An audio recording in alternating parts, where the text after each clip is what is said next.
जय हिंद प्यारे साथियों, हम सभी रेलवे का प्लेटफॉर्म का जो बुक है ना डॉक्यूमेंट एप्लीकेशन का, उसको हम सॉल्व कर रहे हैं। ठीक है, पिछले वीडियो में 335 तक हल किया था। इसके बाद क्या करेंगे, आज 336 हल करने वाले हैं। देखिए 336 नंबर क्वेश्चन में क्या कर रहा है साथियों, कहता है 6 साल पहले दो व्यक्ति यानी पी और क्यू की आयु का अनुपात 3:2 था। ठीक है, 4 वर्ष बाद उसकी आयु का अनुपात 8:7 हो जाएगा। पी की आयु क्या है यह हमें फाइंड करना है। देखो क्या करते हैं, दो तरह के व्यक्ति हैं, एक है पी है, ठीक है, और एक क्या है क्यू है। ठीक है, क्वेश्चन क्या है, 6 साल पहले 6 साल पहले इसकी उम्र जो था वो कितना था, इसका अनुपात था 3:2। ठीक है, एवं 4 साल बाद यह रेशियो जो होगा 8:7 हो जाएगा। 4 साल बाद ये जो रेशियो होगा वो कितना है, वो आपको 8:7 देगा। ठीक है, ये 4 साल बाद की बात हो रही है। ठीक है, ये क्या है, 6 साल पहले की बात हो रही है। इसका मतलब है कि यहाँ से यहाँ तक की दूरी जो होगा, यहाँ से यहाँ तक की कवर करेगा वो एज, वो कितने की कर रहा है। सो देखो 6 साल पहले और 4 साल बाद, इसका मतलब 10 साल की कवर कर रहा है, 10 साल का कवर। ठीक है, लेकिन हम अनुपात में देखते हैं कि यहाँ से यहाँ तक आने में 5 की बढ़ोतरी हुई और यहाँ से यहाँ आने में 5 की बढ़ोतरी हुई। यदि इस तरह का नहीं रहता ना तो आपको पहले रेशियो को बराबर करना पड़ता। ठीक है, हम देख रहे हैं क्या, इससे 5 वर्ष है, यहाँ से आने में 5 वर्ष है। इसका मतलब है कि यहाँ से ये जो दूरी है, यहाँ से ये जो एज है ना, डिफरेंस है, वो कितने का है, 2 गुना है। ठीक है, तो आप जो है ना ये p का जो है आप एज निकाल सकते हैं, ये भी कितना होगा, 2 गुनी। इसका मतलब है कि 8 गुनी 16, ये जो कहेगा क्यों की एज, इसका मतलब ये भी 2 गुनी, यानी ये क्या होगा 14 वर्ष। ठीक है, आप देखो क्वेश्चन में क्या कह रहा है, देखो कह रहा है p की आयु क्या होगा। ठीक है, तो देखो p की आयु में पूछना है। ठीक है, तो p का आयु ये 4 साल बाद की हुई है, तो 4 साल बाद घटाना होगा ना, यानी 16 में क्या है 4 को घटाए, इसका मतलब है क्या 12 वर्ष। ये क्या आंसर होगा। या फिर यहां से भी आप निकाल सकते हैं, जैसे ये कितना हो जाएगा 2 गुनी, इसका मतलब क्या है 3 गुनी 6 वर्ष। लेकिन 6 साल पहले की बात हो रही है, तो 6 साल वर्तमान में जाने के लिए क्या है 6 साल और ऐड करना पड़ेगा इसमें। ठीक है, यानी 12 वर्ष। इसका मतलब है कि पी की उम्र जो होगा वो कितना होगा, 12 वर्ष हो जाएगा। यानी ऑप्शन हमें बी प्राप्त हुआ। ठीक है, देखिए 337 नंबर क्वेश्चन कहता है यदि R019 11 से विभाजित तो सबसे छोटी प्राकृतिक संख्या क्या है, ये फाइंड करें। 4 तरह का ऑप्शन आपको दे रखा है। ठीक है, यहाँ पे देख लेते हैं 337 है ना, देखो R019। ठीक है, तो 11 से कटने का नियम क्या है, विभाज्यता का नियम है। यदि जो इसके जो है ना अभाज्य संख्या, ठीक है, असम संख्या, ठीक है, यानी एक अंक छोड़कर एक अंक के दो जब जोड़ देते हैं ना, तो इसका अंतर जो होगा 11 के गुणज होना चाहिए या तो 0 होना चाहिए। ठीक है, हम देखते हैं 9 + 0, इसका मतलब क्या है 9। 8 में हम क्या, 1 में हम क्या जोड़े जो कि 9 हो जाए। ठीक है, क्योंकि ऑप्शन आपको दे रखा है 4 तरह का ऑप्शन है। क्या है ऑप्शन, देखिए 5 है, 6 है, 7 है, 8 है। 5 है, बी में 6 है, ठीक है, सी में 7 है और डी में क्या है 8 है। तो आपको 8 ही जोड़ना पड़ेगा। 1 में हम 8 को जोड़ेंगे, इसका मतलब क्या 9 हो जाएंगे, और 9 में 9 को सब्ट्रैक्ट करेंगे क्या होगा 0, यानी ऑप्शन नंबर में क्या डी प्राप्त होगा। एक ऐसी विभाज्यता का नियम है, यदि जो उसके अंतर जो होता है एक सम एक विषम अंतर, यदि जो 0 हो जाए या फिर 11 का गुणज हो, वो पूर्णतः क्या है 11 से विभाजित हो जाएगी। ठीक है, दो अंकों वाली संख्या का योग 9 है। जब अंकों के स्थान आपस में बदल दिए जाते हैं तो संख्या 45 से कम हो जाती है। ठीक है, 45 से कम हो जाती है, तो बदली हुई संख्या ज्ञात कीजिए। ठीक है, देखो सभी को 4 तक ऑप्शन है, सभी को आप ऐड कीजिएगा तो 9 ही होगा। ठीक है, अब यहाँ पे शर्त है क्या, यदि जो संख्या को आपस में बदल देते हैं तो 45 से कम हो जाती है। क्या ये 45 से कम हो जाएंगे, इसको यदि जो हम इंटरचेंज करते हैं तो ये क्या होगा, 54 लिखा है। इसको इंटरचेंज करते हैं तो क्या 27 निकलेगा, ठीक है। और इसको हम इंटरचेंज करते हैं तो 36, इसको इंटरचेंज करते हैं तो क्या हो 72 हो जाएगा, ठीक है। स्थान से परिवर्तन करते हैं, देखते हैं ये क्या 27 जो है ना ये इससे क्या कम हो गया। हम देखते हैं क्या इसको 27 जब हम कम करते हैं तो यहाँ पे क्या है 26 को 45, यानी 45 क्या है कम कौन हो रहा है। हम देखते हैं कि ऑप्शन डी ही कम हो रहा है, ठीक है। तो कहता है 5 पैसे और 10 पैसे की कुल 90 सिक्के हैं, सब सिक्कों का मूल्य 7 रुपए है, तो 5 पैसे के सिक्कों की संख्या क्या होगा।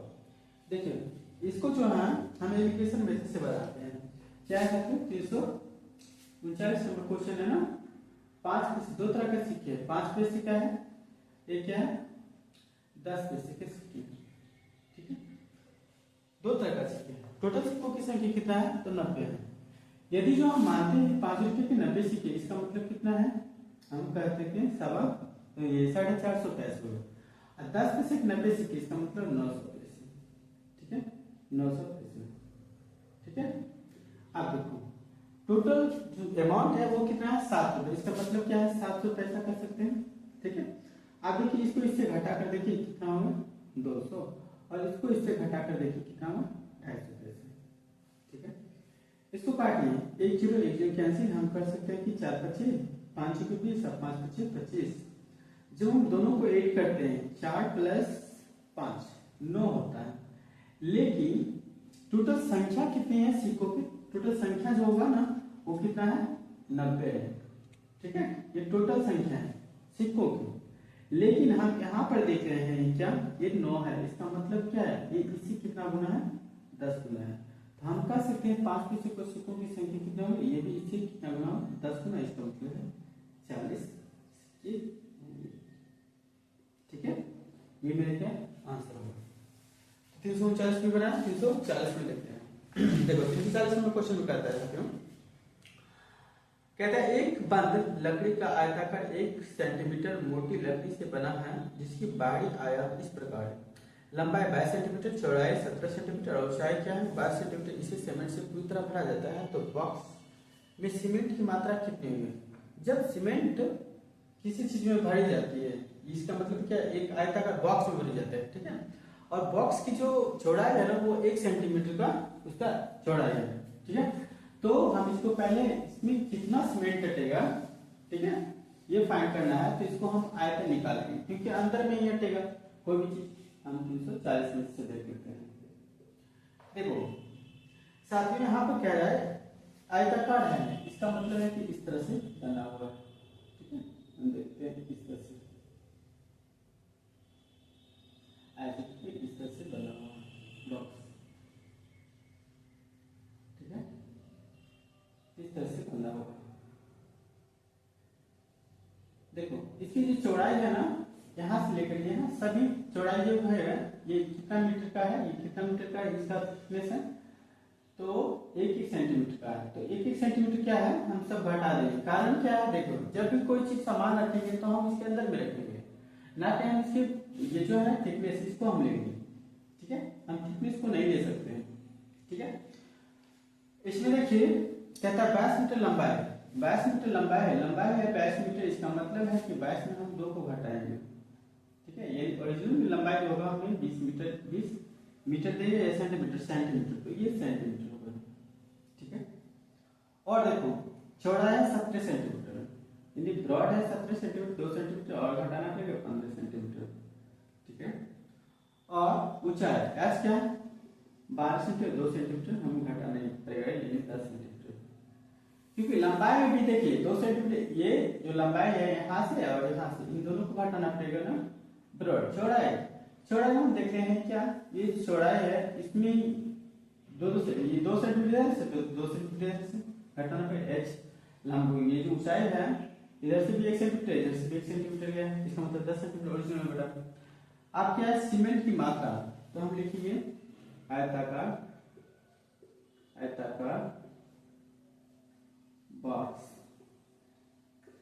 बॉक्स का आयतन निकाल लेते हैं। आयतन जब लिख लेंगे तो वही क्या है सीमेंट की मात्रा निकल जाती है, जिसका फॉर्मूला क्या है, LBH होता है। तो L का वैल्यू कितना है 20 सेंटीमीटर, B का कितना है 15 सेंटीमीटर और H का 10 सेंटीमीटर। इसका मतलब 15 दूनी 30 और 30 पे 2 जीरो और इतना मतलब इतना सेंटीमीटर क्यूब। जब भी निकलता है IP निकलता है तो क्यूब निकलता है, आपको पता होगा। तीसरे टेस्ट में क्वेश्चन में कहता है P ने एक वस्तु 1600 रुपये में खरीदा, 10% लाभ पर बेच दिया, ठीक है। यदि इस वस्तु को 1840 में बेचा होता तो लाभ प्रतिशत कितनी बढ़ गया होता, ठीक है। देखो कितना है 1600, यानी 1600 में खरीदा। देखो फाइनली बेच रहा है वो कितना में बेचना चाहता था 1800, यानी SP जो 1800 कितना है 40 में वो बेचना चाहता था। तो लाभ कितने का हो रहा था, लाभ जो होगा ना उसको प्रॉफिट जो होगा वो मेरा 1840 माइनस क्या है 1600, इसका मतलब 240 का प्रॉफिट होगा, ठीक है। हम देखिए प्रॉफिट परसेंटेज फाइंड करते हैं। प्रॉफिट परसेंटेज जब फाइंड करेंगे तो लाभ गुना क्या होता है 100 बटे क्या है करेंगे, यानी कॉस्ट प्राइस। जब भी लाभ यहाँ नहीं ज्ञात करते तो कॉस्ट प्राइस करेंगे फाइंड करते हैं, ठीक है। देखो इसको काट के देखते हैं, 2 जीरो 2 जीरो कैंसिल हो जाएंगे। इसको काटते हैं कितने हो जाएंगे, इसको काटते हैं तो 8 दूनी 16 8 के 24, यानी एक जीरो बैठा है इसमें। इसको काटते हैं कितना 15 दूनी 30, इसका मतलब है कि प्रॉफिट परसेंटेज होगा 15% फाइनल होगा। लेकिन क्वेश्चन में क्या है तो लाभ कितने प्रतिशत बढ़ गए, पहले तो 10% हो रहा था, ठीक है, 10% को बेच रहा था, लेकिन जब उसको 1840 में बेचा गया तो उसको 15% का लाभ हुआ। इसका मतलब है कि 5% की बढ़ोतरी हो गई, यानी ऑप्शन में 1 लाख होगा, ठीक है। देखिए साथियों 382 में क्वेश्चन में कहता है एक नाव की गति धारा की विपरीत दिशा में 40 किलोमीटर प्रति घंटा है, यानी जिस और सपोज दैट इस तरफ क्या है धारा की दिशा है, तो नाव जब इस तरफ चल रही है ना, नाव जब इस तरफ चल रही है, इसका मतलब ये जो नाव चलेगी इस तरफ धारा की ओर चलेगी, इसको जाने में कितना लग रहा है 40 किलोमीटर। कहता है एक नाव की गति धारा की विपरीत दिशा में, ठीक है, विपरीत दिशा में इस ओर, ठीक है, विपरीत दिशा में जब हम चल रहे हैं तो 40 किलोमीटर प्रति घंटा लगता है तथा स्थिर जल में 55 किलोमीटर घंटा है। तो नाव की गति धारा की दिशा में कितनी होगी, यह फाइंड करना है। इसका मतलब है जब स्थिर है पानी तो 55 किलोमीटर प्रति घंटा जा रहा है, और जब धारा की विपरीत दिशा में जाता है ना, यानी अपोजिट में जा रहा है, तो इसका मतलब है वो 40 किलोमीटर ही जा सकता है। इसका मतलब है कि धारा की जो गति होगा ना, वो धारा की गति जो होगा वो मेरे 55 माइनस 40 करते हैं, इसका मतलब है कि 15 किलोमीटर प्रति घंटा जो हो वो क्या है धारा की चल होगा, ठीक है। 342 नंबर क्वेश्चन की बात हो रही है, ठीक है। अब देखो इसमें कहता है नाव की गति धारा की दिशा में कितना होगा, देखिए नाव की गति जो होगा धारा की दिशा में, धारा की दिशा में, ठीक है। तो धारा की दिशा में कितनी होगी, तो देखो हम देखे हैं कि शांत जल में इसकी जो चाल हो 55 किलोमीटर, ठीक है, किलोमीटर पर आएगा। 15 किलोमीटर क्या है वो धारा की दिशा था, धारा का चल था। इसका मतलब फाइनली हम कर सकते हैं क्या 5 5 10 6 7, ठीक है, 70 किलोमीटर पर आवर होगा जब धारा की दिशा में जाएगी तब, ठीक है। यानी ऑप्शन हम कर सकते हैं बी प्राप्त होगा। नेक्स्ट देखो साथियों कहता है 55 53 56 59 61 और 69 31 संख्याओं के माध्य का क्या होगा, मीडियन हम फाइंड करना कोमा, फिर क्या है 53 55 56 53 55 और 56, ठीक है। फिर क्या है 59, फिर 59, फिर है आपको 69 देखा ना, हाँ, ठीक है 61 और उसके बाद क्या है 69।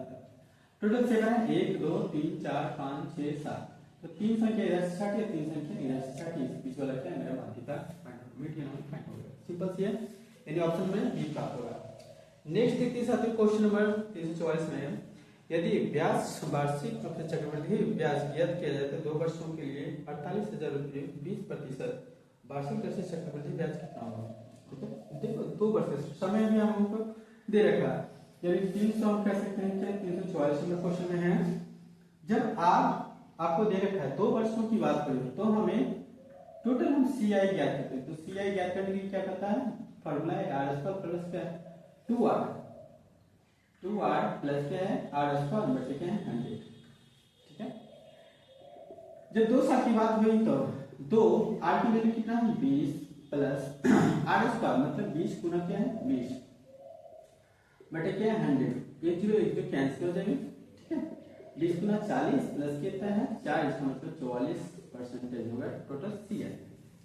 अब देखो ये कह रहा है टोटल सी आई क्या होगा, ठीक है, तो 48,000 पे, ठीक है, हम 44% रिमूव जब करेंगे तो बटा 100, 2 0 कैंसिल हो जाएंगे, यानी 48 को आप क्या कीजिए 44 से मल्टीप्लाई, 8 से 32 कैरी 2 3 होगा, अच्छा 16 3 19, ये 2 9 1 यानी 2 9 2 11 10 11 1 2, कह सकते हैं 21 बाय 12 एक जीरो और कर देते हैं, यानी 21,120 रुपये मैंने क्या है मेरा कंपाउंड इंटरेस्ट हो गया, यानी ऑप्शन में बी प्राप्त हो गया। नेक्स्ट देखते हैं साथियों 345 में क्वेश्चन लिखा था दो संख्याओं का महत्तम समावर्तक और लघुत्तम समावर्तक दे रखा है, एक संख्या दे रखा है, ठीक है, दूसरी संख्या क्या होगा, देखो इस तरह में क्या आता है क्वेश्चन में, फॉर्मूला होती है पहली संख्या गुने दूसरी संख्या, पहली संख्या गुने दूसरी संख्या बराबर क्या होता है एलसीएम गुने एचसीएफ होता है। 345 नंबर क्वेश्चन में फर्स्ट संख्या मल्टीप्लाई क्या है सेकंड संख्या बराबर क्या होता है एलसीएम गुने एचसीएफ। ठीक है, तो फर्स्ट संख्या हमें दे रखा कितना है, तो फर्स्ट संख्या एक संख्या आपको दे रखा 78, ठीक है, मल्टीप्लाई ये इक्वल करते हैं मल्टीप्लाई सेकंड संख्या को फाइंड करना है, एलसीएम कितना देखा है तो 2730 रुपये गुने 3 एचसीएफ। देखिए काट करके सेकंड संख्या हमें फाइंड करना है ना, तो 2730 मल्टीप्लाई किया है 3 बटे कितना 78, इसको काटते हैं किया 78, इसको काटेंगे 26 से कम 26 1 0 3 बैठा ना, इसका मतलब 13 से कटेगा, 1 जीरो और बैठाने के लिए इसमें लगाना पड़ेगा। ठीक है, 24 5 दिशा से इसका मतलब सेकंड संख्या जो प्राप्त हुआ मिला 105 हो गया। कैसे क्या ऑप्शन नंबर हमें सी प्राप्त होगा। नेक्स्ट के साथ कोई का विभाजित कीजिए कि पहले का आधा दूसरे का एक दिए और तीसरे का छठा भाग आपस में क्या इक्वल होना चाहिए। देखो क्या करते साथियों, इस तरह क्वेश्चन में हमें दे रखा है क्या, पहले का जो है ना सपोज ए है बी है और सी, ठीक है, पहले का आधा यानी 1/2 बराबर है कितना दूसरे का 30 तिहाई, दूसरे का क्या है तिहाई और तीसरे का क्या छठा भाग आपस में इक्वल है, छठा भाग आपस में सभी इक्वल है। तो इस तरह को क्वेश्चन में क्या करता है C T C A B C का वैल्यू जो होगा उसका उल्टा हो जाएगा। ठीक है, 3 और 6 होगा। ठीक है, कितना को बांटना है तो 37 आपको 40 को बांटना है, 37 को 40 को बांटना है, सभी को ऐड कीजिए 6 + 3 9 9 2 11 ए का वैल्यू कितना 2, बी का वैल्यू कितना ए की बार निकालें 3, सी का वैल्यू 6। देखो ए का वैल्यू कितना निकलेगा, इसको काटते हैं 11 3 33 बचा 4 11 44 0 34 गुना 4 गुना 8 3 6 7 68। ठीक है, ए का वैल्यू, बी का वैल्यू कितना होगा 34 गुना 3 का 5 तो 4 3 बाकी 2 बाकी 1 3 3 9 10 10 तो 20। सी का वैल्यू देखो 8 24 के 4 के 2 6 18 18 और 2 20। ठीक है, इसी में यानी 240। देखते हैं ऑप्शन नंबर में 240, हाँ ऑप्शन नंबर सी प्राप्त होगा। ठीक है, नेक्स्ट देखते हैं सिंपल से कहता है 2/7 3/7, इसको देखिए जो है ना आप कमेंट करके भर सकते हैं, यानी आप 337 और 348 दोनों एकदम छोटा छोटा बहुलक 348 में कहता है बहुलक फाइंड कर लेंगे। बहुलक कैसे फाइंड करते हैं, जो डाटा जो आंकड़ा दे रखा है ना वो ज्यादा मर्तबा आया है, रिपीट हुआ है, ठीक है, उसी को हम वर्ड करते हैं। तो 37 38 348 बना लीजिए आप,